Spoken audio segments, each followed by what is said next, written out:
Just ending a meeting, I see a pattern of behavior with Speaker Nancy Pelosi. She storms out of another meeting, trying to make it unproductive. The other Democrats stayed and actually had a very productive meeting with the General from the Joint Chiefs, with the Secretary of Defense, and the President in this meeting stated what his number one goal is: to make sure America is safe. We talked with the General, listened to the plan. Very productive between the Democrats who actually stayed in the meeting. Unfortunately, the Speaker tries to make everything political. Her own statements weren't productive. To storm out of a meeting, which I've watched time before during other crises, is really not the ability of a Speaker or the style how a Speaker should carry herself out. Her whole focus has to be on impeachment. We're sitting here talking about the security of America. Here we are with an issue that shouldn't be about Republican or Democrat. It should be about American first.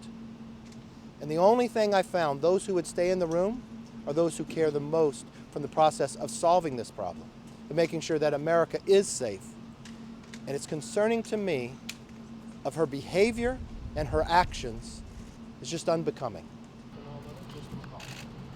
Thank you, Leader. Michael McCall, former chairman of Homeland Security Committee, now the Foreign Affairs Committee. I wanted assurances from the President, and General Milley is the one who made the recommendation to start moving our troops away from harm's way, but most importantly, to have a residual force in Syria to protect the homeland. I was given that assurance today that we are not withdrawing completely from Syria. We will have a residual force of special operators to first and foremost protect the homeland. We're no longer engaged in nation building.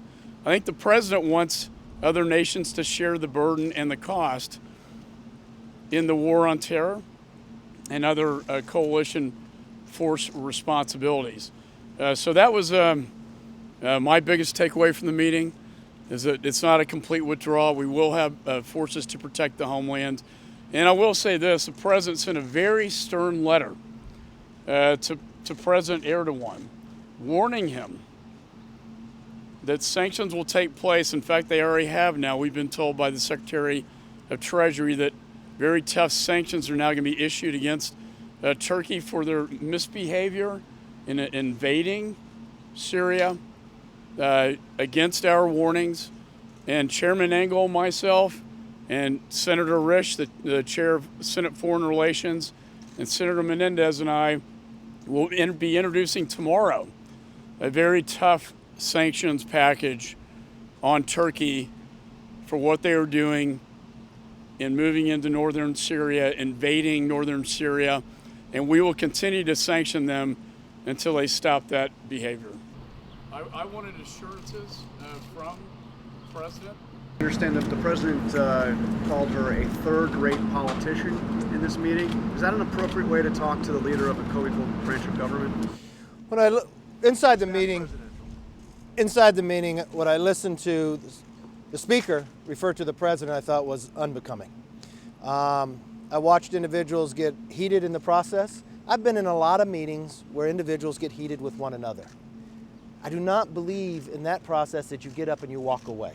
And now you're saying there will be a residual force, so did that change in the meeting? The President got a recommendation from the General of the Joint Chief to remove a number of troops because what was coming, that Americans would be in harm's way. The President made a decision based upon to protecting these troops. The President is now, along with his administration, using the full power of sanctions to try to stop and get a ceasefire. The President, at the same time, in this motion, is making sure he's keeping a number of troops in a location to protect, to make sure the homeland is safe. Congressman, the letters Did not walk away. They stayed in the room, and you know what happened when Speaker Pelosi had left the room? The only thing that happened in this meeting was the Democrat leadership got up and walked away. When there is a time of crisis, leaders should stay, whether they like what is said or not, and actually work to solve a problem. To me, that's a definition of leadership, not to run. Thank you very much. The letter says several times, let's make a deal. Is that a strong letter?